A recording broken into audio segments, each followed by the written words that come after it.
বিসমিল্লাহ আউযু বিল্লাহি মিনাশ শাইতানির রাজিম। আল্লাহুম্মা সাল্লি আলা মুহাম্মাদ ওয়া আলা আলি মুহাম্মাদ। হে আল্লাহ, ঘরের নির্মাণ কাজে এই পর্যন্ত অনেক টাকা দান করছেন, অনেক মানুষ এই দেশ ও বিদেশ থেকে দান করছেন, এখনো পর্যন্ত দান করে যাইতেছেন জনগণ। আল্লাহ, তুমি যারা দান করছেন সকলের দান করা তুমি কবুল করে নিও, আমিন। আর এই পর্যন্ত মসজিদ দানের টাকা দিয়ে হয়েছে, বাদ বাকি কিন্তু অনেক কাজ আছে, অনেক টাকা পয়সা দরকার, আমার কাছে টাকা নাই। এই সম্পূর্ণ মসজিদের দায়িত্ব আপনাদের উপরে, আপনাদের কাছে ছেড়ে দিলাম, আপনাদের কাছে দিয়ে দিলাম। আপনারা কি করবেন আমাদের মসজিদে? আপনারাই দেখতেছেন আমাদের মসজিদে কোনো এ পর্যন্ত আর কোনো কাজ করার মতো টাকা পয়সা নাই। আপনাদের কাছে অনুরোধ করে বলি, আপনারা কিছু টাকা দান করেন, আমাদের মসজিদে হয়ে যায়। আমরা একটা বসত বাড়ি ঘরের ভিতরে আমরা নামাজ পড়ছি, আজকে জুম্মার নামাজ, আর এখানে নামাজ পড়তে পারি, এটা সাইডের মধ্যে খোলা, বৃষ্টি আসলে পানি আসে, বাতাস আইলে পানি চলে আসে, এই কারণে আমরা নামাজ পড়তে পারি না।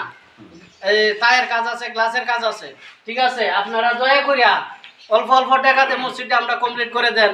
আপনাদের কাছে আমরা কিয়ামত পর্যন্ত কৃতজ্ঞতা প্রকাশ করব, যতদিন বেঁচে থাকবো আমরা সবাই দোয়া করব। আর যারা দান করছেন সবার কাছে আমরা কৃতজ্ঞতা প্রকাশ করি এবং আমরা আপনাদেরকে ধন্যবাদ জানাই।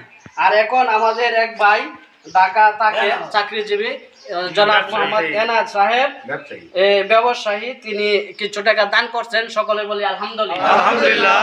আমি কেশিয়া সাহেবের কাছে টাকাটা আমি হস্তান্তর করতেছি। কেশিয়া সাহেব, আপনি টাকাটা এদিকে আসেন, টাকাটা এখানে একটু গনেন।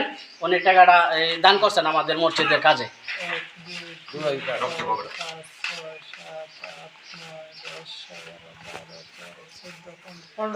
আলহামদুলিল্লাহ, 15,000 টাকা দান করছেন। আল্লাহ এই দান করে তুমি কবুল করিও, ব্যবসা বরকত দান করিও, আয়াত বাড়ায় দিও, ফ্যামিলিকেও তুমি 5 ওয়াক্ত নামাজি বানাই দিও।